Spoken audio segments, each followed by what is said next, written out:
자, 이번에 볼 곳은 산상황과 관련된 그 뭐냐면 삼국지 위지동의전 관련된 내용이거든요.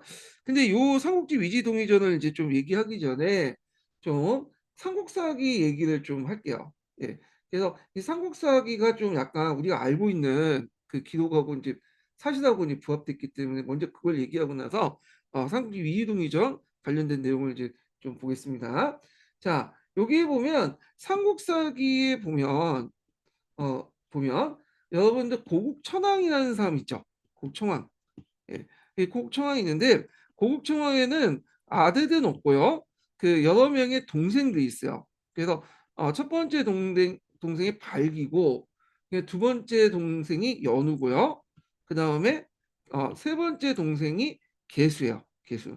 어, 그래서 고국천왕사의 이제 그 부인이 우부인인데 우씨인데, 이 우씨하고 요 고국천왕 사이에는 아들이 없는 상황에서 고국천왕이 죽었단 말이에요. 그래서 우씨는 그 당시 고국천왕이 죽은 사실을 숨기고 먼저 발기한테 갔어요.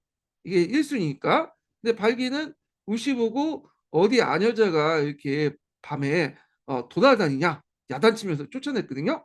그래서 이제 연우한테 갔는데 연우는 오히려 그 우씨를 그 뭐냐면 반겨주면서 뭐냐면 음식도 대접을 하고 그랬단 말이야. 그래서 이제 우씨는 연우가 낫다. 그래서 연우를 이제 왕으로 이제 찍었고, 그 연우를 데리고 뭐냐면 이 국내선에 들어가서 그 뭐냐면 왕을 즉위시켰죠. 그러니까 발기가 열을 받아가지고 그 국내성을 공격했지만 이제 뭐냐면 국내성이 닫혀 있고 또 발기가 평상시에 이런 인맥 관리나 이제 인신 관리 임신이 별로 안 좋았어. 사람들한테 평판이 안 좋았거든요. 결국에 도망갔다. 그 내용이요. 그래서 그 당시 우씨의 도움을 받아가지고 뭐냐면 왕에 등장한 사람이 산상왕인데, 산상왕하고 이 우씨 사이에는 또 아들이 없었어요. 아마 이 우씨가 좀 약간 문제가 있었던 것 같아요. 제 생각에는. 그래서 결국에는 이제 그 뭐냐면 시골 소녀와 짝짝꿍 해서 낳은 아들이 동청왕이죠. 동청왕. 그래서 보통 교과서나 이제 이런 데서는 고국청왕 때부터 우리가 알고 있는 이제 부자상속이 됐다 이렇게 있는데, 실제로 고국청왕 때 부자상속 원칙은 정해졌지만 여기 우씨하고 고국청왕의 아들이 없었기 때문에 상속을 못하고요. 대신에 이제 뭐냐면 상상왕 때 동청왕식으로 부자상속 시점이 일어났다 이렇게 이제 보시면 되겠습니다. 원칙상 정한 거는 고국청왕 때지만 여기 이제 뭐냐면 그 뒤에 그게 실제로 했던 것은 산성왕 때 이렇게 보시면 되는데, 제가 왜 먼저 삼국지 그 보다는 삼국사기에 관련된 내용을 이제 적어놨냐면 얘기를 했냐면요, 삼국지 내용이 좀 약간 틀려요. 역사적 팩트하고 우리가 알고 있는 역사 팩트하고 좀 다르거든요. 예. 왜냐하면 이제 여기 보면 백고라는 인물이 나오는데, 백고는 이제 여기 누구 백고는 팔대왕 신대왕 관련된 내용이에요. 신대왕. 그래서 신대왕이 이제 남무, 발기, 연우, 개수 네 명의 아들이 있다 이렇게 있고요. 그 다음에 이제 삼국위 위지 동의 전에는 백호의 신대왕이 죽은 후에 고국 청왕이 아니라 연우가 개선됐다. 산상황. 이게 좀 약간 고국 천왕을 배제한 채 연우 쪽으로 넘어가거든요. 그래서 이게 팩트가 안 맞아. 예. 그래서 이 연우가 이제 차자인 이 인물을 얘기하는 건데, 그래서 삼국지 위지동의전 내용이 좀 약간 틀리고요. 왜곡이죠. 그 다음에 아까 삼국사기 제가 소개한 삼국사기 내용이 맞아요. 예, 그래서 학계에서 이제 있는데 이걸 염두에 두고 이제 보셔야 돼요. 자, 하여튼 산상왕이 지금의 소재의 국을 새롭게 이제 만들었다 이렇게 있는데, 이때 이제 지금이라는 것은 삼국지 위지동이전 쓰여진 진수가 쓰여진 있었던 3세기 초 중후반 때 내용이죠. 진수가 이제 233년에서 297년에 살았으니까 적어도 그가 이제 활동했던 시기가 되게 중후반 정도 되겠죠. 그러니까 3세기 중후에 이제 관련된 내용이겠죠. 그러면 지금의 소재지가 어디냐? 요걸 이제 물어보고 있는 거야. 예. 근데 이제 보통 기록에는 이제 학계 통령상에 여기가 이제 어디냐면 국내성으로 돼 있거든요. 국내성. 예. 유리왕 때부터 국내성이 됐고 있는데, 또 이제 국내성을 이제 주의한 한도산성이 있어요. 예, 한도산성. 그래서 보통 학계는 국내성이 되는데 거기 들어간 교수님이 한도산성으로 답을 적어놨다고 얘기가 돌아가지고 좀 약간 헷갈려. 요 부분이. 예. 그래가지고 이제 하트 있는데 한도산성, 뭐 국내성 이렇게 보시면 돼요. 국내성, 편조성, 한도산성, 산성 이렇게 이제 있는데 자 하여튼 이렇게 있고 그 다음에 국을 새롭게 만들었다. 이건 이제 그와 관련돼서 한립 때 왕위 계승 방식을 쓰라고 했거든요. 요거는 이제 앞에서 산성왕 때 동청왕 쪽으로 넘어갔으니까 요거는 부자상속이다. 이렇게 보시면 돼요. 원래 고국 청왕 때 확립된 부자상속이 이렇게 돼야 되는데 동청왕은 우씨하고 사이가 없기 때문에 그 당시 그 산상왕이 다른 이제 시골 여자와 이제 짝짝꿍해서 낳은 아들이 동청왕이다. 이렇게 이제 보시면 되겠습니다. 요 내용이 되게 많은데 우리가 이제 고대사 뭐 전공할 사람이 아니기 때문에 뭐 그렇게 길게 알 필요 없고요. 다만 이제 그 고구려의 이제 수도 변천 관련된 내용을 이제 좀 약간 설명을 할게요. 제가 요 내용을 좀 약간 정리를 더 좀 해놨습니다. 기출문제. 보통 이제 삼국사기에 보면 고구려의 이제 수도 변천을 두 가지로 나눠요. 우리가 이제 알고 있는 도시 쪽으로 알고 있는 그거 있죠. 오녀산성, 그 다음에 국내성, 평양성 이렇게 있고요. 또 한편으로는 이제 뭐냐면 수도가 상당히 많이 이동이 되거든요. 이렇게 쭉 정리를 했어요. 그래갖고 이제 산상왕 때 이제 한도산성을 이제 갔다. 뭐 이런 내용들 이런 것도 있고 그리고 이제 여기 중앙에 평양성 천도 관련된 내용인데 우리가 생각하는 평양성이라는 의미가 아니에요. 이거는 그냥 일반적인 이제 그 요충지 수도라는 일반 명사야. 고유명사가 아니야. 그래서 우리가 평양이라고 알고 있는 것은 나중에 이제 양홍한 때 장안성이에요.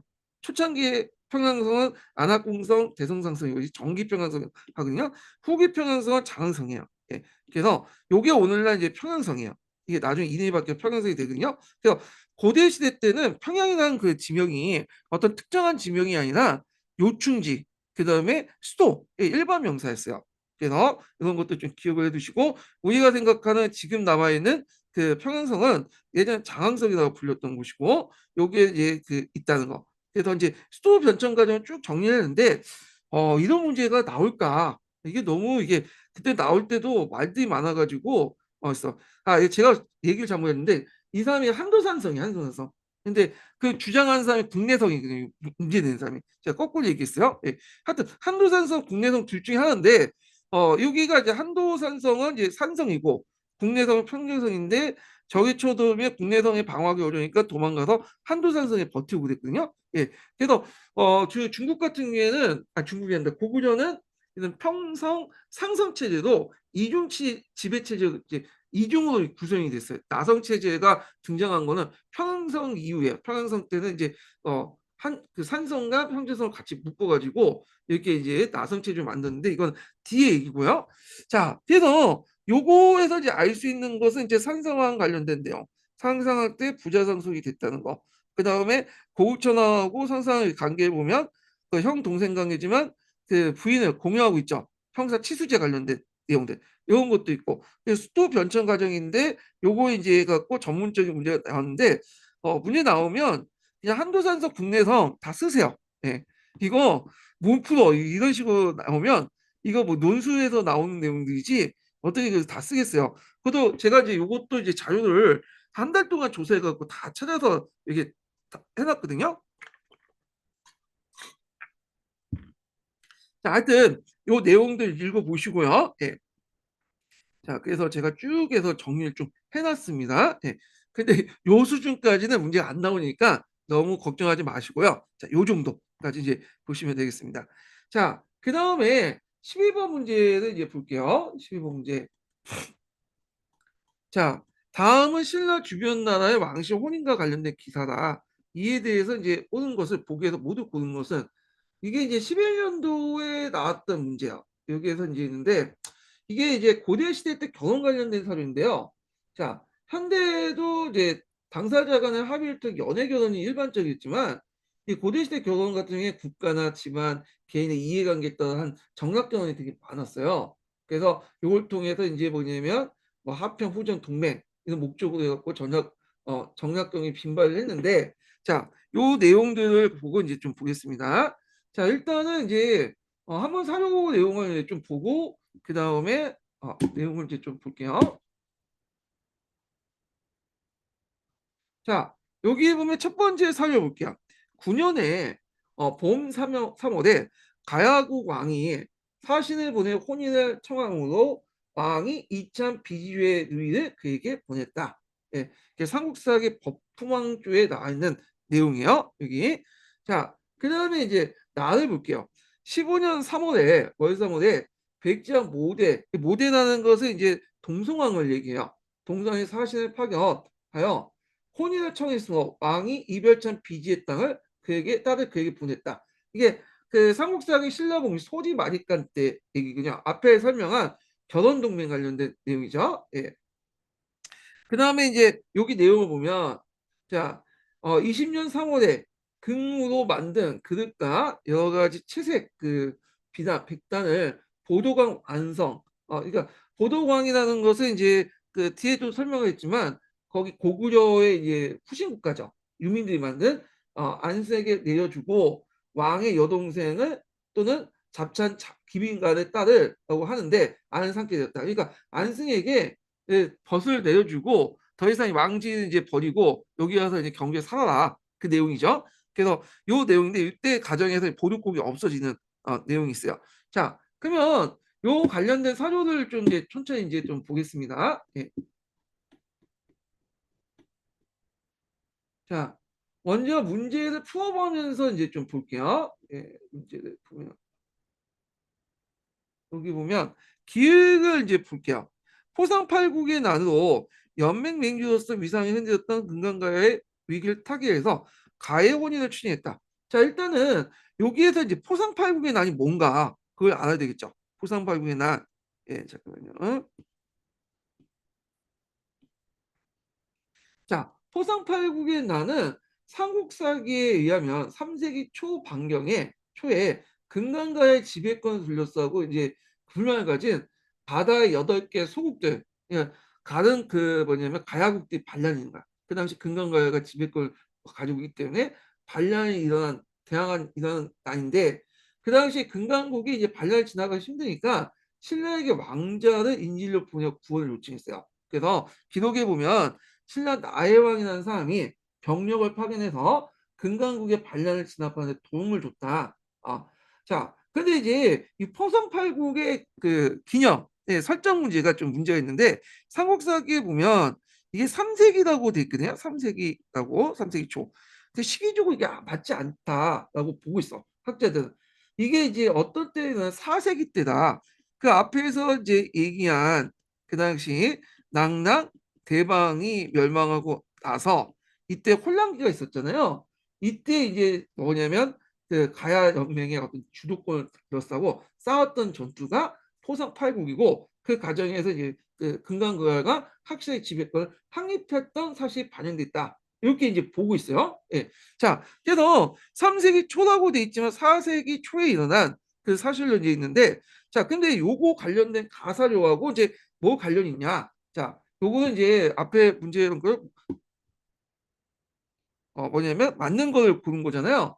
자, 그러면 이제 내용을 보면 자, 가사료는 그 앞에서 이제 얘기한 것처럼 요게 이제 요거하고는 맞지가 않아. 예. 왜 맞지가 않냐 보면 자, 일단 가야광 왕이 이제 이때 가야국 왕은 누구야? 대가야. 대가야. 대가야 왕이 그 당시 이제 뭐냐면 그 법관한테 이제 혼인을 요청한 거야. 이거는 6세기 때 내용이야. 이거는 길어봤자 뭐 빨라봤자 3세기 또는 4세기 때 내용이잖아요. 요거하고는 시기적으로 맞지 않다. 이렇게 이제 보시면 되는데 자, 그러면 이제 요때 왜 그 했냐? 그 내용을 좀 파악을 할 필요가 있겠죠. 자, 6세기 때 이제 대가야는 위기에 처해졌어요. 왜냐하면 그 당시 문흥왕이 등장하고 나서 대가야가 갖고 있는 원래는 이제 뭐 백제가 갖고 있었던 땅인데 그 선진강 유역 지역을 뭐냐면 점령하게 되죠. 그래서 한때 이제 대가는 백제가 약해진 틈을 타서 선진화 루트를 이용해서 저 남제 같은 그런 그 뭐냐면 남조 국가하고 이렇게 교류를 했는데 이게 교류 창구가 없어진 거야. 이 대가 여러분들 고동 지역에 있으면서 이렇게 이제 바닷길 강길 통해서 바닷길 나갔잖아요. 근데 이쪽 선진강 루트를 이제 잃으니까 이쪽 중국어 교류가 안 돼. 그러면 이제 나머지 영토가 어디겠어요? 이쪽이겠죠. 이쪽. 예. 그 낙동강 유역을 이제 나가려고 하는데 낙동강 유역을 딱 봤더니 이게 신라가 장악하고 있었던 거야. 그래서 신라한테 가서 우리가 이제 이렇게 결혼해서 동맹을 맺고 그 당시 낙동강 루트를 이용하려고 했다. 그래서 결혼을 이제 했고 그걸 통해서 대가의 어떤 이제 가야 연맹에서 그 뭐냐 굳건한 지위를 뭐냐 붙이려고 했는데 이게 뜻대로 안 됐죠. 왜 안 뜻대로 안 됐냐 하면 그때 이제 무슨 사건이 나냐면 번복 사건이 나. 그래서 이제 그때 왔던 이제 신라 공주가 물 공주라고 하지만 실제 이제 왕족이라고 보시면 돼요. 왕족이 이제 보내기 전에 공주칭을 주면서 보낸 거니까 공주가 왔겠어요? 수행원도 같이 왔겠죠. 그래서 수행원이 당연히 신라 왕 그 뭐냐면 옷을 입고 있었는데 자 신라 옷을 입고 있는 수행원을 그 당시 이제 그 대가야가 자신의 형제국한테 이제 이렇게 나눠줬거든요. 예. 나눠줬다 보다 이제 분산 배치했다고 이제 보면 되죠. 예. 그래가지고 나눠갔는데 이게 이제 문제가 생긴 거야. 거기가 무슨 국인가 제가 이름을 까먹었는데 그때 이제 어떤 그 가야국에 갔다가 그 당시 가야왕이 그 보니까 열받은 그 가야왕 제가 알라가야인가 뭐 하여튼 그 가야왕이 이거 건방지게 지금 가야에 왔으면 가야 옷을 입어야지 신라 옷을 입냐 해서 신라 사신들 그 신라 수행원들 옷을 다 뭐냐 가야 옷을 바뀐 강제 입히게 한 사건이에요. 이게 번복 사건이에요. 법복 사건이라고 그죠? 법복 사건. 자, 이 사건을 계기로 해서 이제 뭐냐면 신라가 뿔이 난 거지. 그래가지고 그때 이걸 계기로 해서 코키탄국이나 그 주변에 있는 신라 주변에 있는 국을 공격해서 점령을 해버렸어. 예. 그래가지고 그때 이제 백제 대가의 어떤 위신이 떨어지게 되게 되죠. 그래서 이걸 계기로 대가야가 이제 신라하고 또 결별되고 다시 백제 쪽으로 넘어가는 그런 게 되는데 요거와 관련된 거야. 요거는요. 그래서 요거는 앞에 이제 설명한 대로 연결시켜서 이제 보시면 되고 자 그래서 이제 일단 이렇게 있고 그래서 이제 기억은 이제 틀렸죠. 예, 기억은 틀렸습니다. 자, 그 다음에 2번을 볼게요. 니은을. 자, 나의 혼인을 통해서 백제와 신라가 동맹을 맺자 고구려 장수왕은 두 나라를 공격하여 군사를 압박을 가했다. 자, 백제와 신라가 동맹을 맺은 거는 그 전이죠. 요거는 시기적으로 그 앞에야. 더운 동맹은 뭐냐면 나제 동맹을 맺기 전에 이전에 그 나제 동맹 맺었고요. 요걸 좀 굳건하게 해서 한 거야. 예. 그래갖고 이제 493년에 동성왕이 신라 소진을 혼인을 유축했고 그때 소진왕이 이별장 비지의 딸을 씌워 보냈다. 그래서 종전에 나제동을 더 굳건히 하기 위해서 이제 했던 거기 때문에 틀렸던 거고요. 자, 그 다음에 이제 신라의 구서당 중에 다에 거론된 나라 출신의 군사로 구성된 서당도 있었다. 자, 서당이라고 하는데 보통 당이 들어가는 부대를 의미하는 거야. 고대사에서는 그러니까 이제 보통 우리가 여러분 알다시피 구서당이라고 해서 신라의 중앙군이 있었잖아요. 그래서 이제 민족별로 이제 구성이 됐고 삼한일통 의식이 반영됐다. 그러니까 여러분들 다 아시죠? 그래서 신라의 이제 그 중앙군 중에 구서당 부대 중에 법급 성당이 있어요. 제 발음이 좀 그런데 법금 성당이라는 곳이 있어요. 성당. 법금 서당이다. 예. 법금 서당이라는 군대가 있고 적금 서당이라는 군대가 있어요. 예. 부대인데 여기 금자가 붙은 기시거든요. 옥기스. 옥기도 달려갖고 이제 이렇게 붙인 이름 같아요. 그래서 요거는 보덕국 출신으로 구성됐다. 이렇게 이제 보시면 되겠습니다. 자, 이 보덕국이라는 것은 고구 유민들이 만들어진 국가인데 신라가 거기에 도와줬죠. 예. 그래서 원래 보도국은 저쪽 그 항해도에 있었는데 신라가 이제 어디로 옮겼냐면 오늘날 저희 익산 이리 지역이죠. 이리로 옮겼어. 거기다 이제 그 보도국인들을 동원해서 그 당시 당나라 싸우고 이용했다가 필요가 없으니까 이제 보도국을 폐하기 위해서 보도국 왕한테 뭐냐면 뭐냐 그 결혼도 시키고 자기 그 왕족하고 결혼도 시키고 그다음에 돈도 주면서 경주에 강제로 살게 한 거죠. 근데 이 보도국에서 이제 왕이 이제 그쪽에 갔다고 해서 보도국에 그 안에 있던 사람들이 당연히 어 그거에 대해서 그에 따르냐? 그건 아니죠. 반발도 있어요. 그래갖고 그때 684년에 보도국의 중심지인 오늘날 익산 그 당시 금마저라고 하죠. 금마저에 남아있던 앙승의 그 족자였던 그 장군 대문이 반란을 깨다가 결국엔 발각될 죽음을 당하게 돼요. 그래서 이때 나머지 사람들은 신라의 관리를 살해하고 반란을 일으켰으나 결국 토벌당했다는 거. 대문의 반란이 있었다는 걸 보시면 되겠습니다. 그래서 이제 결국에는 신라는 재반을 방지하기 위해서 그쪽 무리를 남쪽 옮기고 금마저를 금마공으로 편제했다. 이렇게 이제 보시면 되고요. 그래서 이것도 답이 맞죠? 자, 그 다음에 나, 가, 다 이렇게 이제 순서를 혼인했다 이렇게 있는데, 예, 여기 시기적으로 이제 보면 앞에 처음에 나죠. 나가 이제 겨운동맹 관련된 내용이고, 가는 이제 그다음 법헌 6세기 때 관련된 내용이고요. 다는 이제 금마저, 그러니까 이제 통일 신라 때 부분에 이제 이거 삼국을 통일하는 뒤에 얘기니까 맞죠. 나당 동맹 관련, 나당 정쟁 관련된 내용 뒤니까. 그래서 시기적으로 이제 맞다라는 거죠. 그래서 디귿과 니을 이렇게 해서 뭐냐면 답이 3번이 되겠습니다. 네. 자, 그 다음에 13번 문제 볼게요. 13번. 다음은 고구려와 중국 왕조 사이에 벌어진 전쟁과 관련된 기사이다. 자, 이에 대한 설명 옳은 것만을 보기 위해서 모두 고른 것은, 자, 요거는 이제 그 당태종이 30만 대군을 이끌고 와가지고 고구려를 공격한 거야. 예.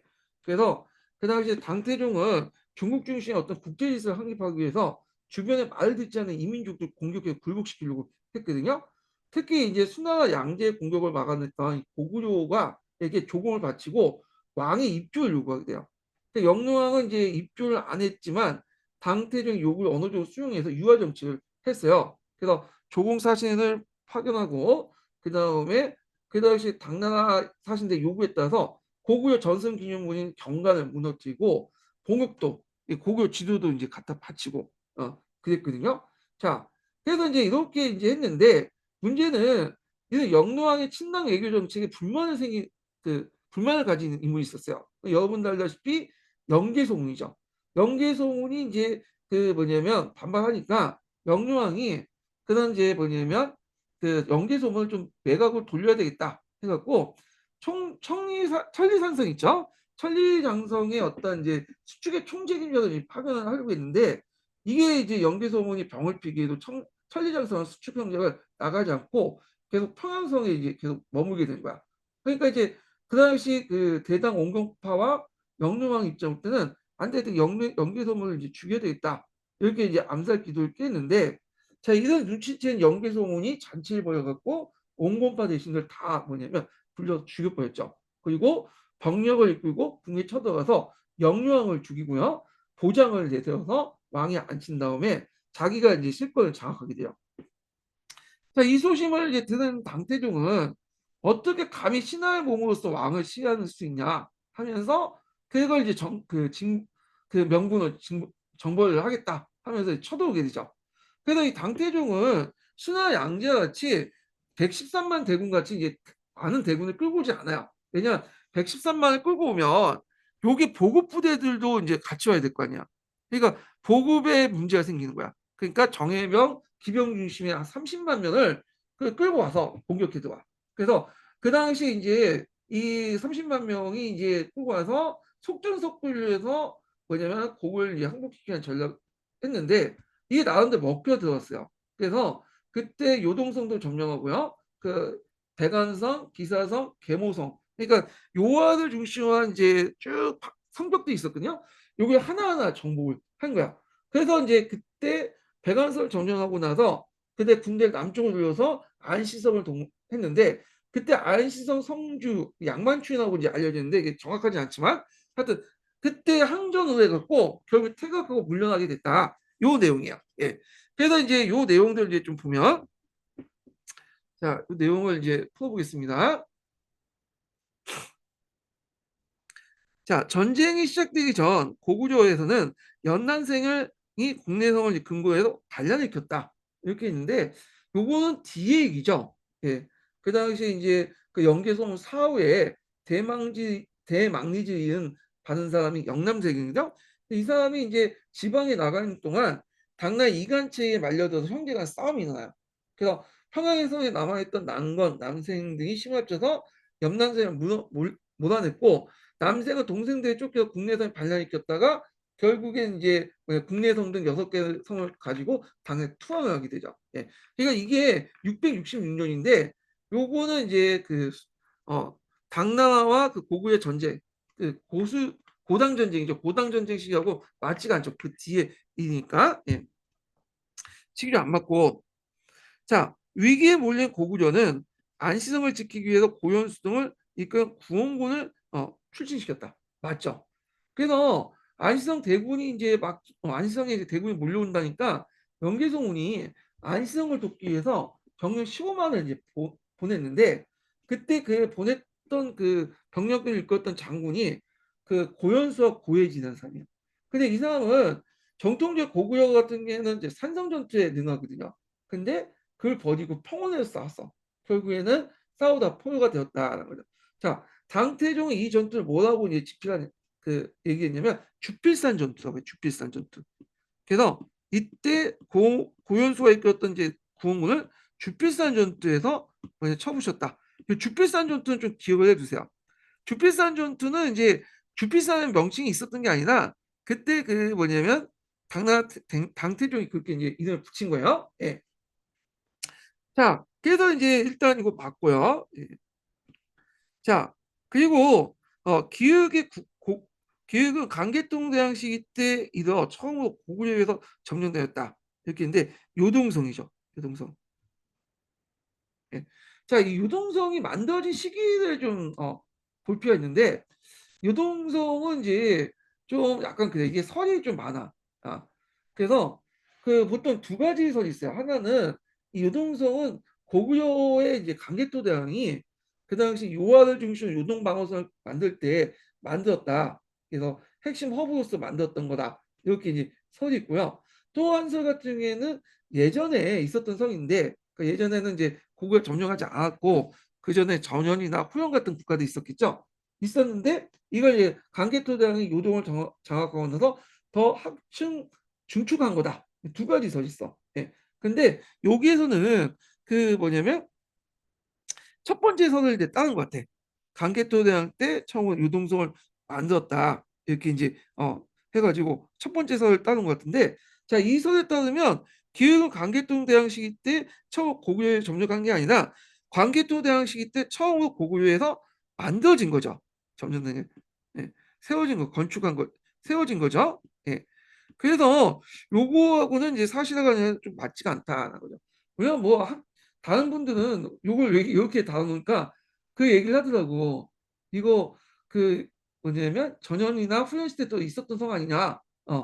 근데 저는 여기 제 의견을 다루는 게 아니에요. 이거 답안이 공개됐기 때문에 이건 답안에 맞춰서 제가 이제 설명을 해놓은 거고 그거에 대해서 저도 알고 있어요. 그것도. 예.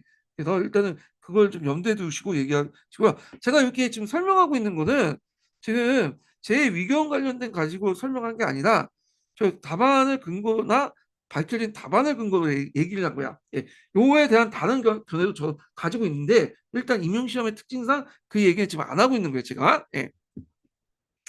자, 여기 보면 니은의 질문을 볼게요. 니은.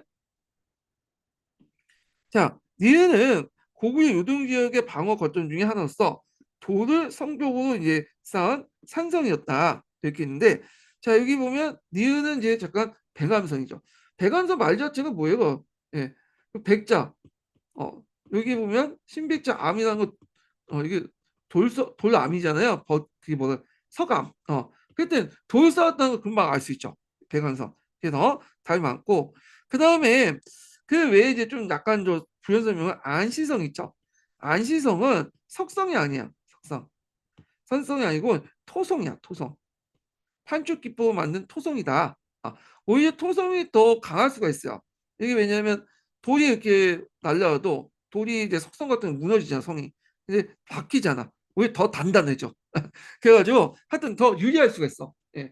자, 그래서 안시성은 석성이다. 이렇게 이제 보시면 되겠습니다. 안시성은 이제 토성이요. 백안선 석성이다. 이렇게 이제 보시면 될 것 같고요. 그래서 고구려가 그 당시에 이제 700년 동안 중국에 침해받고 버틸 수 있었던 것도 뭐냐면 성을 이제 만든 성축 기술이라고 하죠. 성축 기술이 되게 뛰어났기 때문이야. 예, 성을 잘 쌌어. 그래서 고구려의 국호에서 볼 수 있듯이 구려라는 의미도 성에서 나왔죠. 성책이라는 의미에서. 그래서 고구려의 독자적인 이제 뭐 운송이라든지 웅성 치다는 지 있죠. 치는 이렇게 도중에 이렇게 튀어나온 거, 웅성은 마치 뭐 꽁이 있는 것처럼 이렇게 감싸 있는 것처럼 이렇게 한 문 주변에 있는 거고요. 그래서 그 치, 웅성, 적대, 강로, 안문, 수원지 등 중국과 다른 고구려 특유의 어떤 산성 구조를 가지고 있었다. 이렇게 이제 보시면 되겠습니다. 자, 그래서 이제 답은 이제 3번이 되겠죠. 예, 디귿, 니은과 니은 관련된 내용이고요. 자, 그 다음에 넘어가서 14번을 보겠습니다. 백제 왕의 이제 정책 관련된 내용인데 볼게요. 아이고.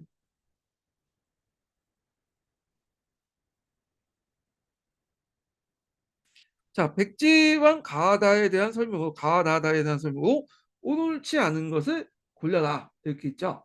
자, 일단은 그 왕들 하나하나 좀 볼 텐데요. 예.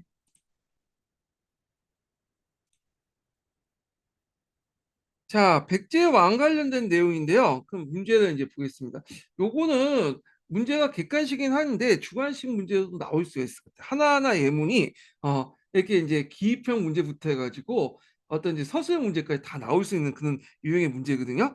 그래서 한번 좀 보겠습니다.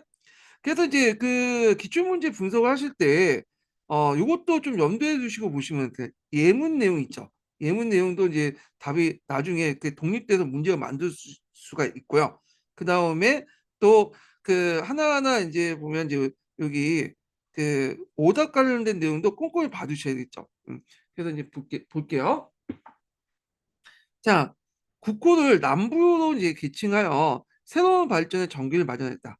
자, 이를 발판 후 신라 연합해서 한강 유역에 수복하였으니 그래서 간산선 전투에서 전사했다. 자, 여기에서 이제 나올 만한 게 한번 짚어볼게요. 제가 지금 주관식 문제로 나올 수 있는 게 남부여죠. 남부여를 왜 계층일까? 이건 일단 상황이에요, 여러분들. 네, 남부여. 자, 성황은 이제 수도를 웅지에서 사비, 부여 천도했고 불남부로 계층을 했거든요. 일단은 남부로 계층한 것은 이제 남 역사 의식이 있어요. 예. 그 당시에는 지금이야 이제 그 당공 계승 의식이 강했는데 그 당시에는 부여 계승 의식이 강했어요. 부여가 일종의 고대 노마라고 했죠. 예. 그래서 부여 계승 의식을 내세워서 나름대로 그 고구려 체제 경쟁 속에서 우위를 확보하려고 했다. 이렇게 이제 보시면 될 것 같아요. 자, 그 다음에 이제 신라 연합해가지고 한강 유역을 수복했죠. 물론 이제 뺏겼지만 그리고 나서 뒤에 좀 얘기하겠지만 간산성 전투에서 전사했다. 이렇게 있는데 자, 이때 이제 간산성 전투에서 이제 그 당시 백제 선왕이 그 자기 아들 거기에 싸우고 있으니까 응원차 갔다가 소수의 병력을 갔다가 여기 뭐냐면 그 매복하고 있는 신라군에 걸려갖고 처형을 당했죠. 이건 뒤에 좀 얘기할게요. 자, 요 간산선 전투가 뒤에 주관식 시험에 나왔어요. 예, 요게. 그래서 객관식 시험에 나왔던 것이 요 예문 자체가 주관식에 나왔던 그 경우예요. 자, 그 다음에 이제 나를 보겠습니다. 나를 보면 고구려를 이제 격파하여 백제 위세를 대의적으로 널리 알렸다. 그래서 동진과 교섭했으며 진동 장군 영락태수라고 책봉됐다. 이렇게 이제 있거든요. 자, 그럼 이제 요 나는 이제 보면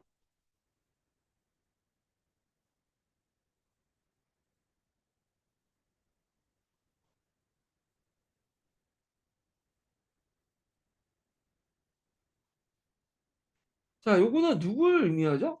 근초광을 의미하죠. 근초광. 예. 그래갖고 이 근초광이 이제 그 당시 고궁 원앙을 격파하고 대조 알렸고 이런 내용들이 이제 있다라는 거죠. 그래서 특히 이제 백제 같은 경우에는 그 당시에 이제 여러 이제 그 남조 국가들과 교류하는 과정에서 책봉을 받게 되죠. 그래서 그때 받은 책봉이 진동장군 영락 낙낙태수인데 낙낙이라는 나라는 그 당시 망했는데 낭랑 같은 역할을 이제 그냥 인정받았다. 백제가 이렇게 이제 보시면 되겠습니다. 예. 자, 그 다음에 이제 그 답원을 이제 좀 볼게요. 답원을. 자, 22담론을 설치해서 지방에 대한 통제를 강했다.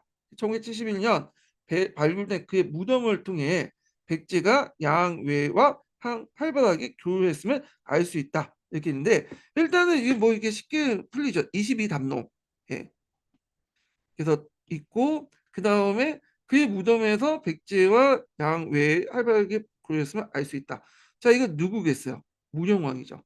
예, 무령왕릉에서 했는데 자, 담노라는 제도는 예전부터 있었어요. 한성 백제 시대부터 있었거든요. 근데 이걸 확대시켜서 체계화시켰던 사람이 문흥왕이에요. 그래서 담노에 이제 뭐냐면 그 백제 왕자나 친족들 파견해서 왕족을 파견해서 요 요충지에 이제 직접 통치를 하는 그런 제도를 만들었고요. 그래서 22담로 설치는 그 앞에서 양직공도가 있죠. 양직공도에 있는 내용이야, 이게. 그다음에 또 백제는 되게 보면 행렬식 석시부분에서 하강왕을 주로 많이 사용했는데 전축분 두 개가 있다고 했죠. 요게 송상리 6호분하고 문흥왕릉 요 부분이거든요. 예. 근데 이 문흥왕릉이 이제 문흥왕과 그 부인이 묻혔던 곳인데 거기에 그 부작품들 보면 그 당시 금송이라 해서 일본에서 가져온 것도 있고 있어요. 그 다음에 그 매직건이라든지 그리고 또 이제 그 오수전 이게 다 중국의 영향을 받은 거잖아요. 예. 그래서 상당히 이제 백제가 그 당시 중국하고 외관에 교류가 있기 때문에 그걸 부장품을 이제 넣을 수도 있고 또 간에 묻힐 수 있는 거죠. 금송은 그 우리나라 적송이거든요. 일본에만 있는 소나무예요. 예. 그래서 이제 이런 것도 있는데 자 여기에서 이제 볼 수 있듯이 제가 앞에서 언급했죠. 그 당시 객관식 그 기출 문제에서 주관식 문제가 나올 수 있다고. 요게 무능왕릉 관련된 내용이 여기에서 나왔죠. 예. 자, 그래서 요 관련된 내용을 이제 바탕으로 해서 한번 좀 보겠습니다. 자, 이게 이제 뭐야? 네. 옳지 않은 걸 고르니까 틀린 걸 골라야 되겠죠? 1번 보겠습니다. 자, 간은 경입을 이제 등용하면서 개울종을 이제 보급하였다. 이렇게 있는데, 자, 성황 관련된 내용인데, 일단은 성황은 상당히 불교를 이상적으로 여기고 있는, 그고 전륜성황이라고 이제 칭했죠. 이 성황이라는 자체가 이제 시호가 아니라 전륜성 약칭이에요. 그래서 불교에 되게 관심이 많았고, 특히 불교 중에 율종에 관심이 많았어요. 예. 그래서 성황은 불교의 계율과 유교의 이해를 통해서 국왕의 통제권을 벗어나는 귀족들을 통제하고 국가의 기틀을 세우고자 했고요. 자, 이런 차원에서 선대의 인도에 파견된 경위 인도의 승려와 시책, 오분연을 이제 가지고 기록하니까 이를 적극 등용하면서 불경 번역 사업을 지원했어요. 네. 그러니까 이제 요때 가지고 온 오분연이라는 것은 그 중국에서 가지고 온 게 아니라 정통 오리지널 인도 불교죠. 그 법원을 가지고 온 거야. 한자를 가지고 한 게 아니라 산스크리트어를 가지고 왔기 때문에 번역성이 필요했던 거죠. 예. 그래서 그때 경인한 사람은 성왕의 지원에 힘입어서 일부 72권을 번역했고요. 백제 율종의 시조가 돼요. 개율종의 시조가 되죠. 그래서 경이 기억을 해두시고 율종과 관련되고 성종의 지원을 받았다. 이렇게 보시면 돼요. 아마 시험 문제 나오면 어떻게 나오겠어요? 만약에 여러분이 이제 출제자라고 생각하면 이제 어디에서 문제 낼까지 고민할 거잖아요. 그러다 딱 뒤져보니까 눈에 띄네. 요 구조를 가지고 문제를 낼 수가 있죠. 경인이나 인물을 이제 자장같이 어, 자장같이 문제를 냈으면 그 인물이 무엇이냐. 그리고 그 인물이 이제 만들었던 그 뭐냐면 종파가 뭐냐. 율종, 개율종. 그래서 고대 시대 때는 율종을 되게 강조했어요. 율종이라는 건 뭐예요? 그 당시 교단의 어떤 기율을 잡는 걸 강조하는 것이 율종이잖아요.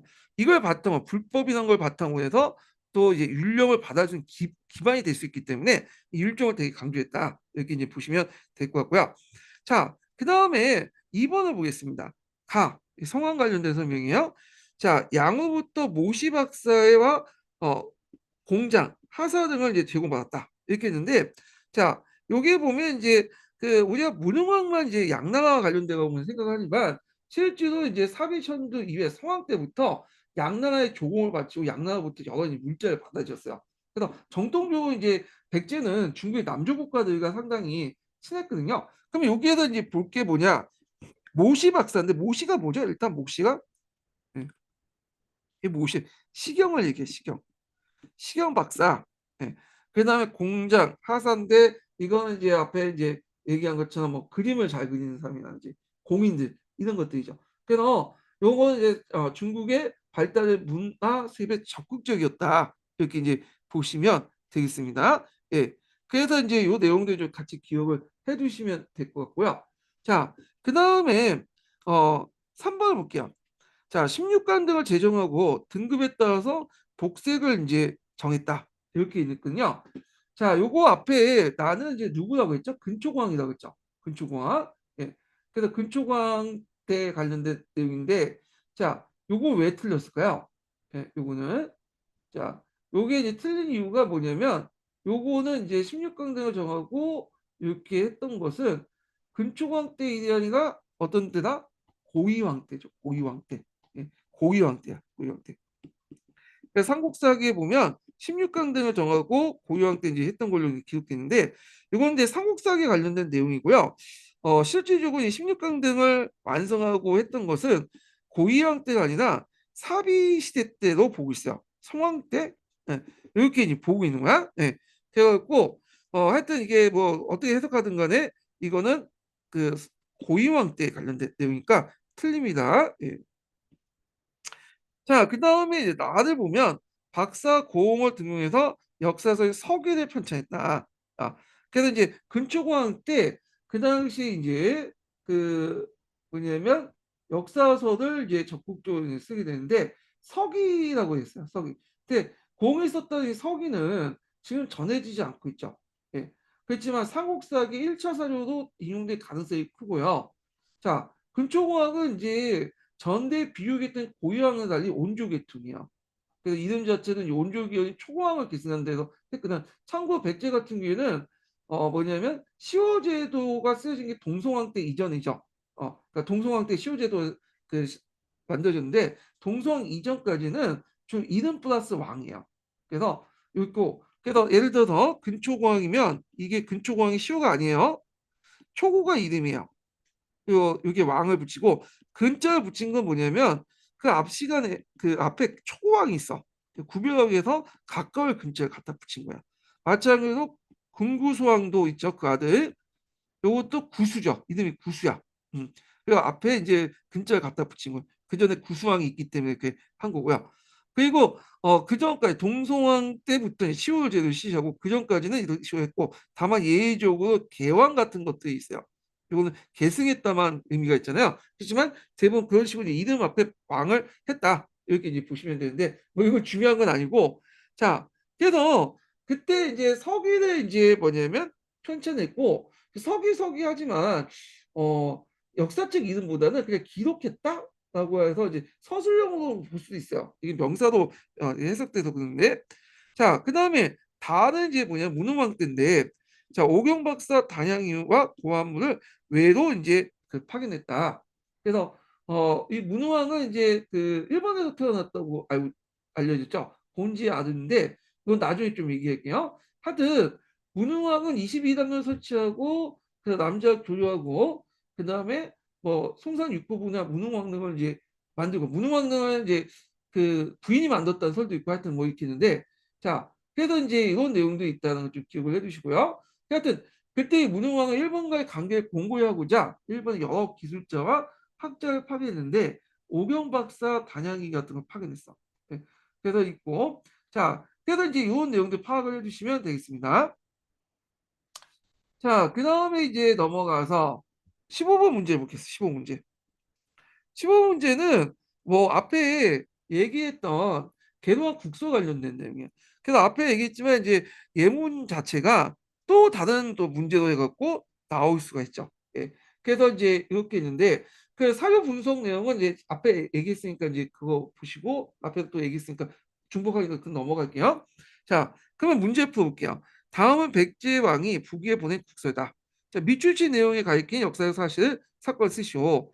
여기에 보면 이제 뭐냐면 그 그때 그 뭐냐면 금구소왕이 고 원왕을 베어서 죽였다. 물론 이건 좀 가장된 거예요. 금구소왕이 직접 가서 목을 벤 건 아니고 싸우는 과정에서 나와온 화살이 이제 맞아가지고 고 원왕이 죽은 거죠. 요걸 얘기한 거야. 예. 그래서 백제 근초공왕의 공격으로 고구려의 고국 원왕이 평양성에 사망했다. 그래서 요때 평양성이라는 것은 오늘날 평양성의 의미가 아니라 대만고지에 있는 항해도나 그 다음에 그 경기 북부의 어딘가에 있는 평양성이다. 그 남평양이라고 지칭을 하는 곳에서 죽었다. 공원왕이 이렇게 이제 보시면 돼요.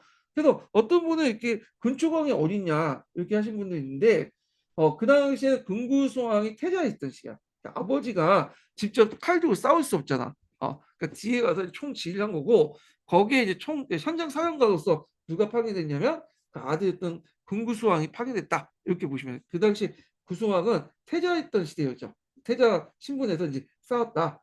그래서 이 개도한 국서 문제는 그 앞에 10년도 기출 문제에 나왔던 건데 4년 내 또 뒤에 나왔어. 예. 그러면 앞으로도 이런 문제가 계속 나올 수 있죠. 이게 14년도에 나왔으니까 지금이 26년이죠. 27년이니까 나올 때 됐어. 예. 보통 10년 주기서 돼갖고 10년 지난 문제를 꼭 한 번씩 내더라고요. 예.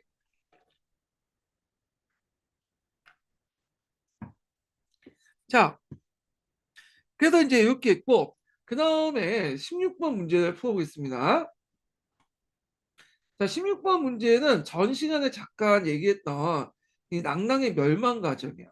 네. 그래갖고 그 앞부분에 이제 있는 건 한번 해석을 보시면 되고 그 뒷부분만 한번 보면요.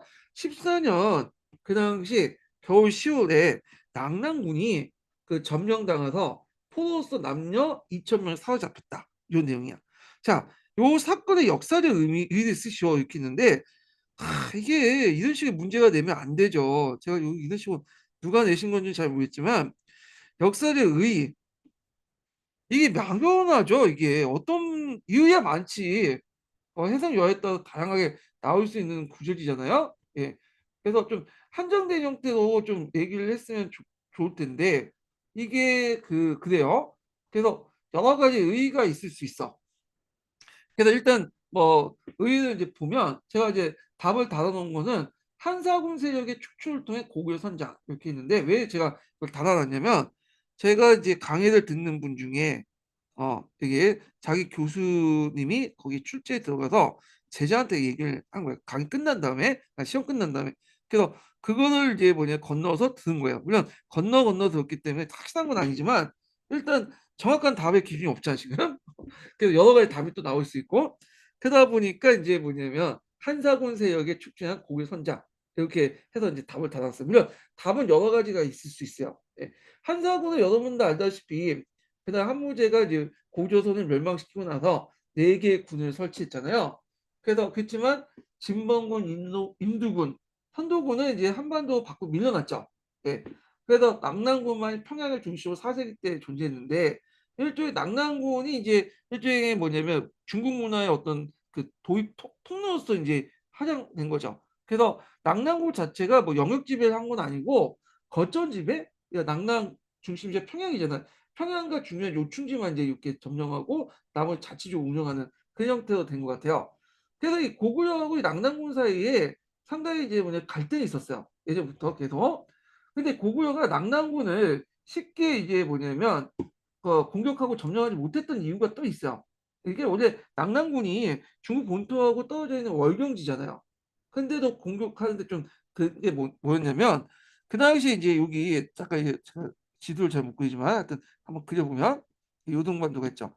그래서 이때 이제 그 당시에는 이렇게 배를 이런 식으로 해갖고 직선항로가 아니라 연안으로 끼고 하면서 이제 이렇게 옮겼거든요. 이동했는데 문제는 이제 연활동에서 이렇게 이동을 하는데 이게 이제 그 요충지 기항지가 하나가 있어야 돼. 잠시 왔다가 이제 뭐냐 월급 그 연료도 공급받고 식량도 보급하는 그런 것들이 필요하잖아요.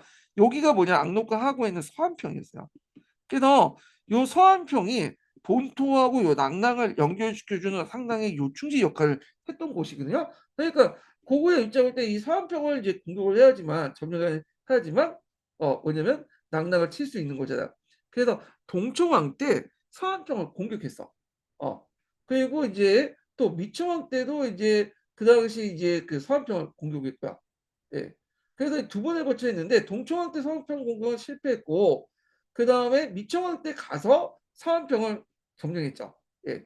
그리고 나서 이게 311년인데 그래서 이제 후방으로부터 지원을 차단한 후에 그 다음에 이제 뭐냐면 낙낙을 공격했어요. 이게 313년에. 그래서 결국 낙낙을 멸망시켰죠. 예. 그래서 낙랑구의 정복의 역사적 의의가 상당히 이제 예민하잖아요. 그래서 이제 앞에서 이제 얘기한 거 외에도 뭐 그 당시 그 한사분 세력의 마지막 거점이었던 낙랑군을 한반도 내에서 축출했다.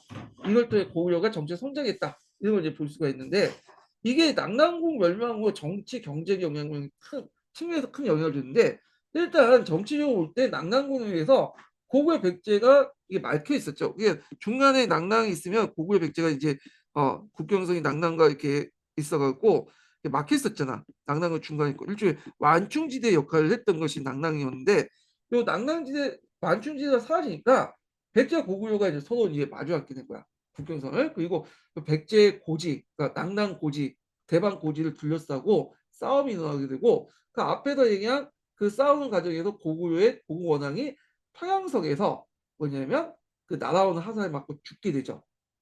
그리고 그때 이 대방이 이제 있는데 대방은 이제 초창기 때는 백제가 이제 가져갔을 거 생각했는데 나중에 고구려가 이제 점령을 했고 그랬는데 하여튼 그런 상황이었어요. 예. 자, 그래서 낙랑이 멸망하니까 그 낙랑이 했던 역할을 누가 하겠어요? 백제가 하게 되고요. 그래서 그때 낙랑이 멸망하고 그중 일부는 한인들, 중국인들 중국에 들어갔지만 일부 백제에 들어가서 중국과 백제 연결하는 인적 네트워크망을 형성했고 아까 얘기한 것처럼 백제, 가야, 외가 여기 서로 연결돼 있죠. 그래서 이렇게 4세기 후반에 형성됐고 그 반대표로 고구려 백제가 이제 이렇게 4세기 후반에 이렇게 대립하는 구도가 형성이 됐다는 거 이런 것들 이제 같이 기억을 해두시면 되겠습니다.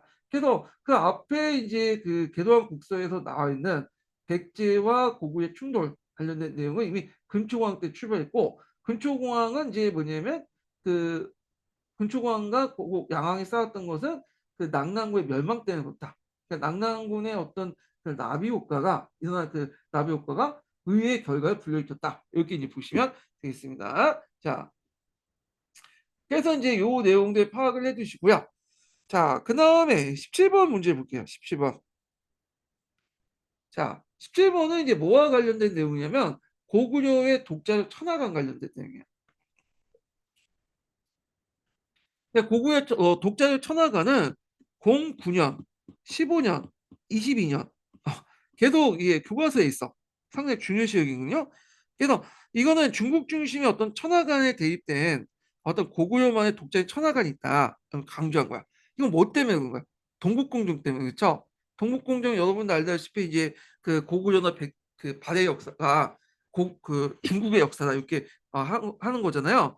근데 이제 고구려도 중국과 다른 독재 천하관이 있기 때문에 그 당시 고구려는 지방 정권이 아니다. 중국의 지방 정권이 아니다. 그 강조하기 위해서 이게 이제 그 강조했던데 그럼 앞에는 고구려의 천하관은 자신의 천하도 있고 중국의 천하도 있고 그다음에 유목민주의 천하도 있는 다원적 천하관이라고 했잖아요.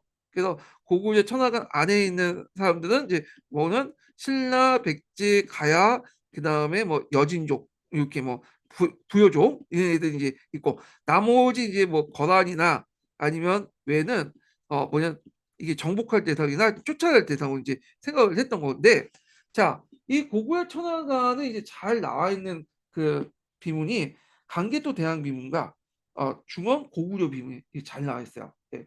그래서 강개토 대항 비문은 이제 앞에서 얘기한 것처럼 고주면 건국서라든지 이거 그 아까 이제 고주면 건국서라는 동명성왕 신화를 갖다 붙였다고 했죠. 강개토 대항의 정복기사 수명인 부분 관련된 내용이 있는데 자, 그중에 강개토 대항의 정복기사 내용 중에 요동, 숙신, 백제, 가야, 동부여 관련된 내용이 있어요. 그래서 여기는 가사료는 이제 영락 20년에 동부여 정복기사예요. 동부여. 예. 동부여 정력. 네, 동부여는 어디 있다고 했죠? 부여가 이제 원래 송화강 유역에 있었던 게 북부여고 잠깐 피난 정권 때 만들어진 게 동부여잖아요. 예. 그래서 동부여가 이제 이때 강개토대왕 때 점령했고 갖다 바쳤다고 보시면 돼요. 이 힘이 약해지면서. 그래서 북부여 같은 경우에는 문자명왕 때 이렇게 정복을 한 거죠. 두 번에 걸쳐서. 그래서 여기는 동부여야. 동부여. 자, 그다음에 요게 이제 이게 있네. 충남 송민 이렇게 있는데 하여튼 그렇게 있고요. 그리고 여기가 이제 부연하고 이제 알 수 있는 단서가 뭐냐면 이건 좀 고대사를 좀 아신 분들은 좀 금방 캐치가 될 수 있는 부분인데 여기 암노라는 게 있죠. 암노. 암노. 자, 이름 끝자에 이제 이름 뒷자에 이게 전미사처럼 이 암노가 붙은 거는 부여계통의 사물이냐. 부여계통. 그러니까 이제 부여는 동부여, 북부여니까 여기 동부여다. 예. 그래서 어떤 분은 이거 그냥 부여 쓰면 안 되냐 이렇게 했는데 약간 그 채점 기준에 따라서 이제 부여수도 맞게 해줄 수 있긴 하는데 이게 관계도대항 비문의 원문 내용에 있는 내용이잖아요. 이럴 경우에는 이런 기입형 문제는 유사한 걸 쓰면 좀 틀릴 것 같아. 딱 정확한 걸 써야 될 것 같거든요. 예. 그래갖고 그건 하여튼 동부여다 이렇게 보시면 되고 본토에 있는 부여는 북부여다. 북부여는 앞에 좀 뒤에 문제명 때 멸망을 했다. 이렇게 이제 보시면 되겠습니다. 그 기억에 나오면 동부여 이렇게 쓰시면 될 것 같고 자 그다음에 이제 중원 고구려 비문에 나오는 동의매급이라는 게 있어요. 예.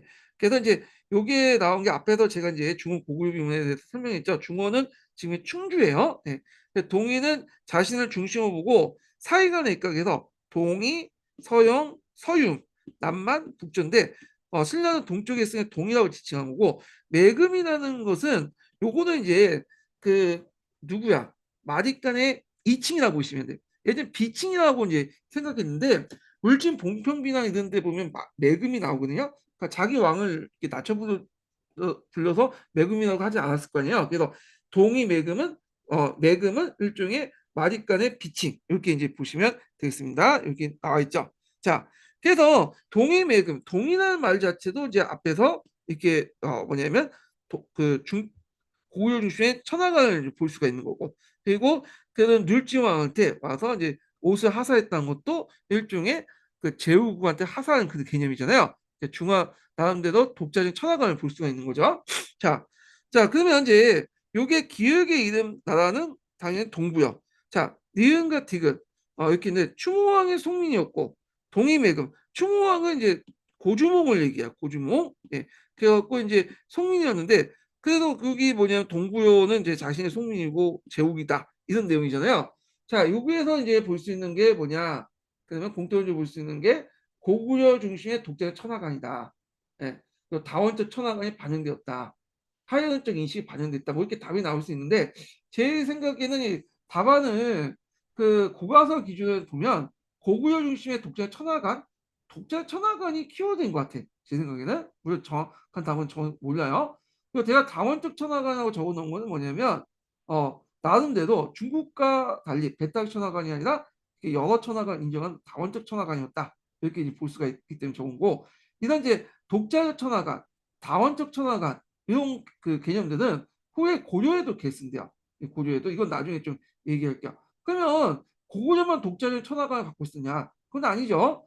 동아시아 교과서에 보면 고구려 외에도 백제 그 뭐냐 백제라든지 신라든지 왜 다 그 독자적인 천하관을 갖고 있었어. 근데 이제 여기에서는 이제 교과서는 고구려 독자적 천하관을 강조한 이유가 뭐냐면 앞에서 좀 정치적 의미라고 했죠. 지금 현재 기준일 때 중국 애들이 계속 고구려를 자기 거라고 주장하니까 그거에 반발해가지고 그렇게 이제 주장한 거다. 그래서 고구려 독자적 천하관을 주장하면서 고구려가 중국의 그런 지방 정권이 아니고 중국의 역사가 아니라 우리나라 역사다. 이런 걸 강조하게 해서 이게 되게 강조되는 부분이거든요. 예. 그래서 이렇게 이제 파악을 해두시면 되겠습니다. 자, 그 다음에 18번 보죠. 18번. 자, 여기 보면 기역에 공통적으로 들어갈 성의 명칭을 쓰고 신라가 미추친 니은을 차지했던 사실을 보여준 가장 이런 식의 비석의 명칭을 쓰죠. 이렇게 했는데 이게 2020년대로 넘어가면서 점점 고대사 문제가 기입형 문제식으로 떨어진 것 같아 보니까. 예. 그래갖고 문제가 이제 뭐 인명서다, 지명서다 이런 내용이거든요. 예전에는 나름대로 좀 국제적 정세라든지 이런 것들을 이제 좀 알아야지만 그 당시 배경지를 알아야지만 이게 쓸 수 있는 문제들이 되게 많았거든요. 근데 이게 좀 옳은 방향인지 모르겠어요. 이런 게 채점하기는 편할 것 같은데 이런 식의 단답형 기입형 문제를 내버리면 사람들이 어떤 식으로 공부하냐면 그냥 키워드 주식으로 공부를 하게 되거든요. 그러면 설명하라고 하면 설명을 못해. 특정 단어만 연상이 되는 거야. 특정 단어만. 네. 그래가지고 이제 나중에 시간이 되면 모르지. 다 잊어먹지 뭐. 그래가지고 약간 문제가 있는 것 같은데 하여튼 그래요. 제 생각에는. 자, 그러면 이제 일단은 내용을 보겠습니다. 여기 이제 디귿에 들어갈 성은 대하성이야. 대하성. 첫 번째 구조의 대하성을 볼 수가 없고 여기 대하성은 이제 요거죠. 이게 여기에서 이제 알 수 있죠. 이거 왜냐면 춘추의 딸이 이제 있는데 풍성의 아들도 주었다 이게 있는데 이걸 좀 볼게요. 대하성이 되게 그 전략적 위치가 되게 중요한 부분이 있어요. 왜냐면 여기에서 이제 백제하고 이제 신라가 막 싸우고 있을 때 대하성이 있었거든요. 대하성이 있는데 자, 이 대하성을 이제 어떤 지역이냐면 이게 신라 수도의 경주로 가는 길목 요충지에 있어요. 대하성이 뚫리면 대구, 달구를 거쳐서 곧바로 신라가 되는 거야. 아, 그래서 이제 뒤에 얘기했지만 후삼국 시대 때도 건원이 대하성을 점령하고 이걸 바탕으로 해서 그 당시 경혜왕을 쳤잖아요. 예. 그래갖고 요걸 이제 그 보면 대하성이 상당히 전략적 유충이 되는데 여기서 볼 때는 뭐 이게 대하성이 잘 모르는데 요거는 지금 배경 지식을 좀 아시는 분들은 이제 여기 대하성이라는 걸 알 수가 있죠. 그 밑에. 자, 요 배경을 이제 보면요. 일단 김풍석이라는 사람은 김유신의 사이예요. 김유신의. 그리고 김유신이 딸이 고타손이가 있는데 고타손이가 결혼해가지고 그 당시 이제 대하성의 딸과 함께 그러니까 김추의 딸과 함께 가 있었어요. 거기에 이제 요충지인. 근데 이 사람이 거길 잘 방어했으면 좋겠는데 좋았는데 이게 좀 약간 오늘날 말하는 여미새죠. 여자면 미친 새끼라는 표현이 지금 그런데 여미새였어. 그래갖고 자기 부하장수의 그 아내를 자기 부하장수 저 장군의 아내를 건든 거야.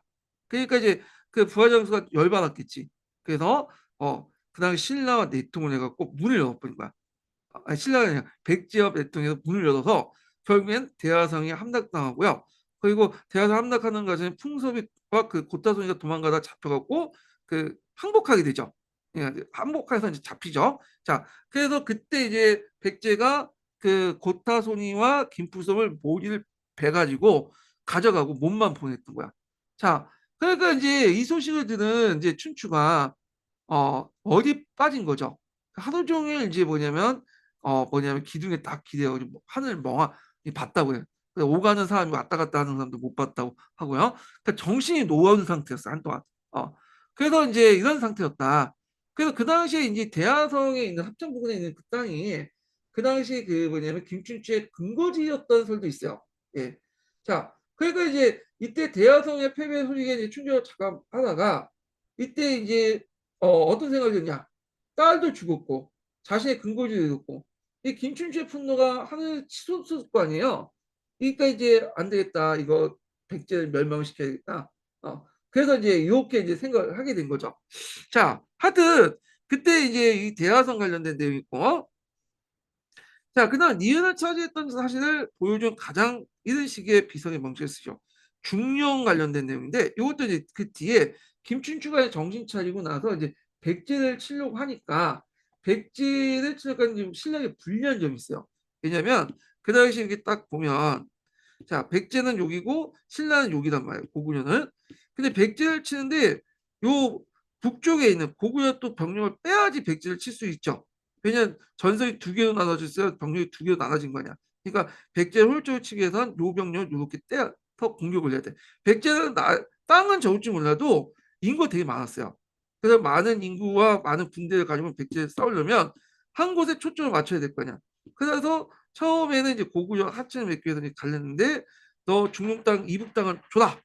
그 당시 이제 연개도 뭐냐니까 그걸 이제 안 주겠다고 이제 끝까지 했다가 감옥소에 가서 그 하다가 거짓말 치고 나왔잖아요. 예, 그 내용이야. 그러면 이 중령인데 중령을 이제 신라가 차지했던 사실 보여준 가장 이식의 비석을 명칭을 써라.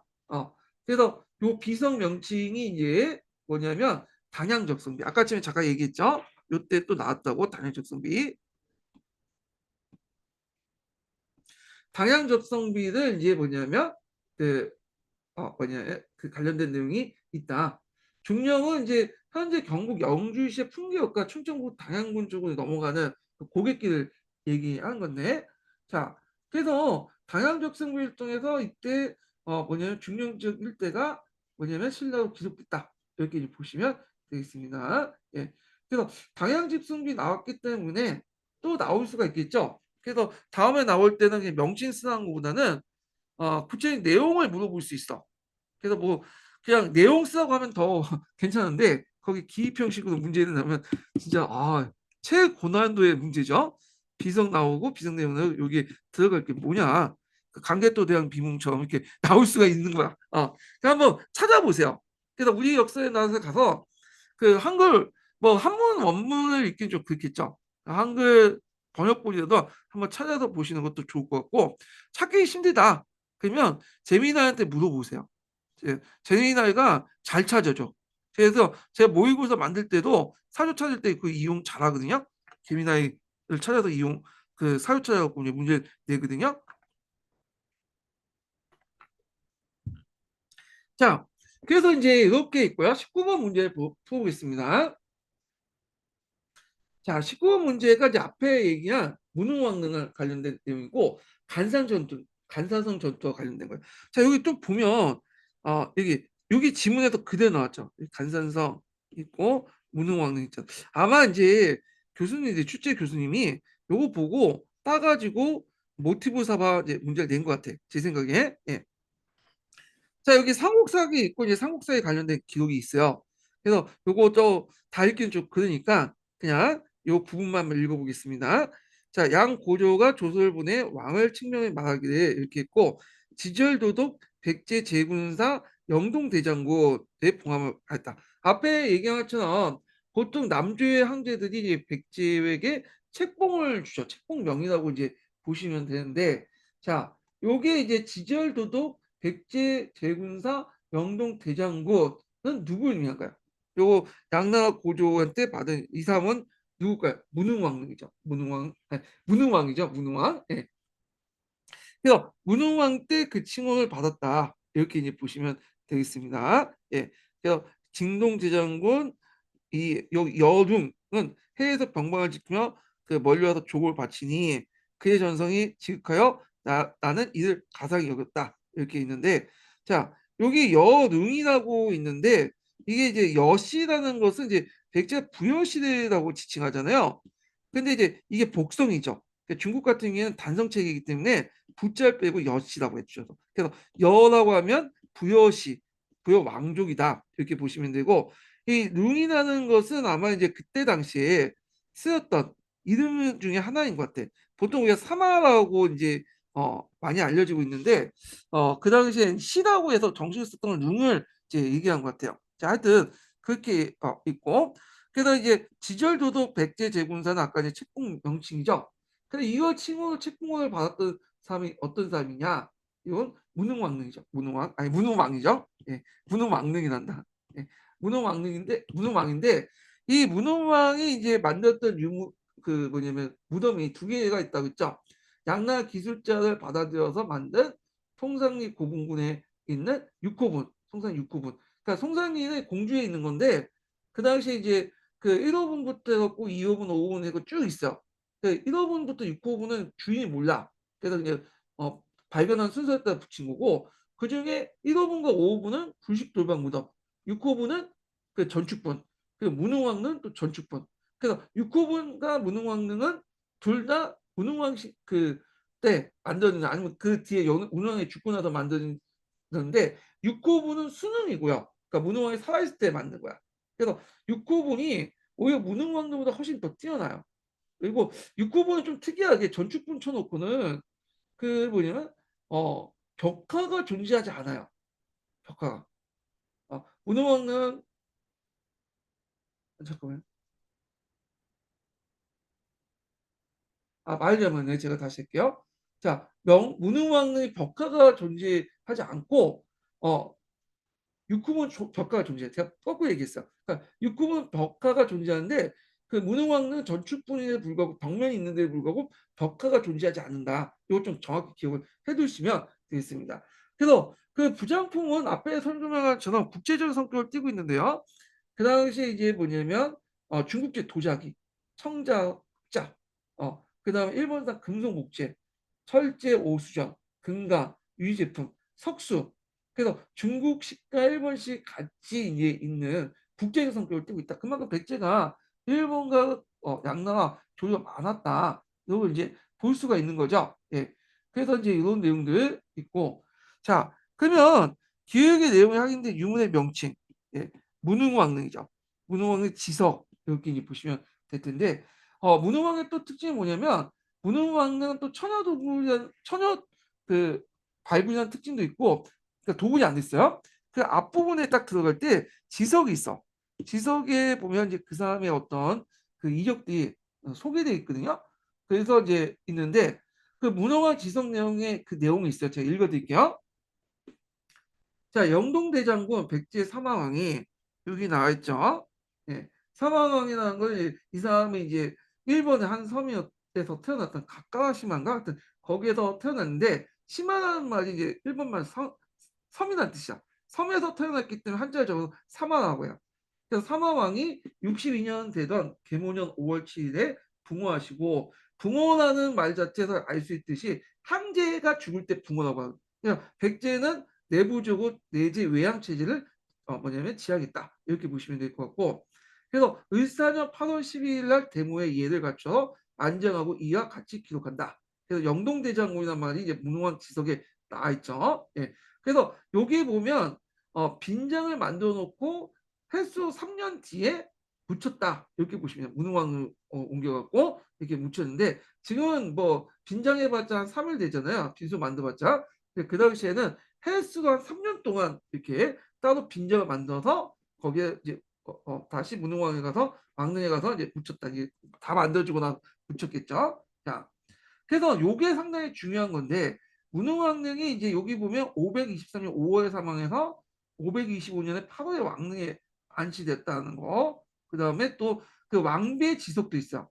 526년 12월에 사망해서 529년 2월에 안치됐다는 거. 그러니까 이게 정확하게 이제 지석에 있기 때문에 삼국사기 기록과 일치하거든요. 절대 그 연포를 알 수 있는 거야. 그래서 이 고대사 연포를 정할 때 이 문흥왕의 사망 연도를 기점으로 해갖고 계산을 해요. 예, 상당히 이게 의미가 있죠. 그럼 지석이 있고 지석 뒤편에 매직권이 있어요. 매직권. 매직권은 도교 사상의 영향을 받아서 토지신과 토지를 매매하는 문서거든요. 중국의 영향을 받은 거예요. 그래서 여기에 이제 있는데 고대 시대 때 이 문흥왕릉에서 왕과 왕비의 지석과 함께 유일하게 출토된 게 이 매직권이야. 매직권. 예. 그래서 이제 뭐 지석은 그 중세 시대 때 있었어요. 근데 이제 고대 시대 때 이 지석은 여기와 관련된 거. 문흥왕이 이제 유일무이라고 보시면 돼요. 매직권과 함께 그 예전에 중세 고려 시대도 있었고, 그러니까 고대 시대 때 그 관련된 내용으로 보면 그래서 이제 여기에 보면 첫째 항에 이제 전일 만문의 토지를 매매한 액수를 적은 곳이고 그 외에도 쭉 있는데 여기에 보면 이제 그 앞에 이제 백제 사망도 나오고 뭐 칭호에 보면 그 영동대장군 관련된 내용이 나요. 그래서 영동대장군 칭호가 알 수 있는 것은 아까 맞죠? 매직권과 지석이 있다 이렇게 보시면 될 거고 자 지금 제가 매직권에 대해서는 자세한 설명을 이제 못 해드리는데 제가 이제 기출문제 분석에다 다 적어놨거든요. 그 매직권 또 의미가 있는 게 뭐냐면 토지가 고대 시대 때 사유화가 됐다. 왕조차도 그 뭐냐 남의 땅을 이유 없이 뺏어갈 수 없다. 돈을 주고 합당하게 뺏어야 된다. 그 내용을 알 수가 있어요. 이 매직권에. 그래서 이제 요 내용인데 요거는 기출문제 분석에다 적어놨으니까 잘 읽어보시고요. 자, 그 다음에 여기 나와 관련된 내용은 이제 앞에서 이제 잠깐 설명한 백제 송황의 간산성 전투 과정에서 신라군에 잡혀 살해된 내용이야. 삼국사기에 있는 내용이거든요. 자, 요거 하기 전에 마지막 인증번호 알려드릴게요. 마지막 인증번호는 14번입니다. 마지막 인증번호 14번이에요. 예.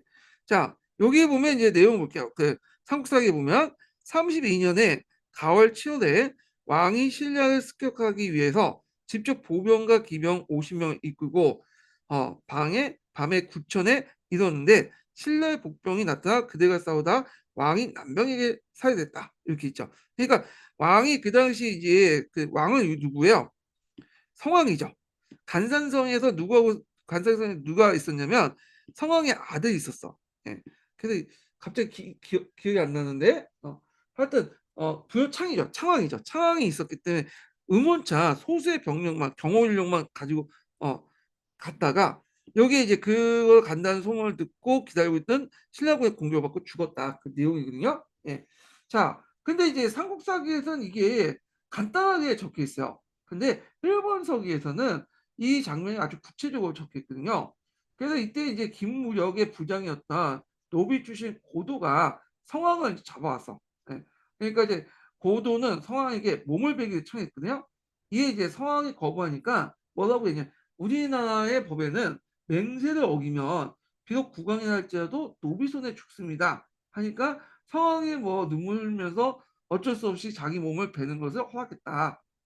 그때 이제 기록에 따르면 성왕의 머리는 어, 그 북청계단, 그러니까 이제 신라의 간청에 보면 그 북청이라는 간청이 있었나 봐요. 그 계단 밑에 그 묻었고 몸만 돌려줬다고 해요. 몸만. 그러니까 그게 백제의 입장일 때 상당히 치욕스럽죠. 성왕의 머리가 계단 밑에 있으면서 묻히면서 신라 관리들이 계속 이 계단을 밟고 올라가는 거잖아요. 예. 그때부터 완전히 이제 백제가 멸망할 때까지 신라는 대립과 갈등이 거듭했다. 대립과 갈등 거듭했는데 이때 신라가 좀 약간 유도리 있게 뭐냐 왕은 죽이더라도 이게 뭐냐면 그냥 시세 그대로 돌려보냈으면 백제가 그만큼 분노하지 않을 것 같아. 왜 싸우다가 죽을 수도 있는 거고 하는 거니까. 그러니까 이건 좀 약간 신라가 생각을 좀 못할 것 같은데 거기에 일본서기에 나와 있어요. 예. 그래서 삼국사기보다는 백제 관련 기록은 좀 왜곡이 좀 많긴 하지만 일본서기 관련된 내용이 상당히 자세히 돼 있어. 일본서기를 썼던 사람들 중에 상당수가 백제 계통의 유민 출신이야. 그러니까 이들이 이제 예전에 백제 기록을 가지고 있었을 거 아니에요. 백제 삼사라고 하는 백제기, 백제봉기, 백제신찬이라는 그걸 가지고 와가지고 일본 서기를 만들었는데 그때 만들 때 그대로 인용하면 좀 곤란하니까 요걸 이제 일본의 어떤 그 식으로 청황 중심으로 이제 바꾼 거죠. 앞에 이제 그 신미다를 공격할 때 근초공항이 신미다를 공격한 것도 마치 신공항의 명을 받고 공격한 것처럼 원래 이제 신미다를 공격할 때 이제 그건 신공항의 명이 아니라 뭐냐면 근초공항이 자주적인 판단을 해서 한 건데 거기에 일본이 약간 용병을 파견했던 거고 뭐 이런 식으로 이제 왜곡시켜 갖고 이제 했지만 그 왜곡을 걷어내면 백제와 가야 역사가 상당히 많이 이제 밝혀질 수 있거든요. 예. 그래서 그 일본 서기를 보고라고 이제 할 만큼 그냥 먹기는 좀 그렇고 그냥 갈라서 먹으면 맛있잖아요. 그런 이제 역할을 했던 게 일본석인데 하여튼 지금 일본석의 내용은 없고 그냥 삼국사에 관련된 기록만 이제 적혀 있는 것 같아요. 그래서 이런 내용이 있고요. 자, 그 다음에 이제 20번 내용인데요. 20번은 이제 시간이 좀 닿기 때문에 오늘 여기까지 좀 하겠습니다. 자, 그래서 다음 시간에는 20번 문제부터 할게요. 그래서 요게 이제 심화 기출 분석 강의는 일주일에 한 번씩 할 거예요. 토요일에 하고 일요일은 제가 작년에 못했던 게 있어요. 그래서 서양사, 중국사 강독 강의, 역교동 강독 강의, 교과서 강독 강의 쭉 할 거거든요. 그래서 강독 강의는 계속 할 생각이에요. 이때 이제 하고 기출 강의하고 이제 기본 강의 교대도 해갖고 이렇게 진행을 하겠습니다. 예. 오늘 수업은 여기까지 하고요. 예, 끝까지 듣느냐고 수고하셨습니다. 예.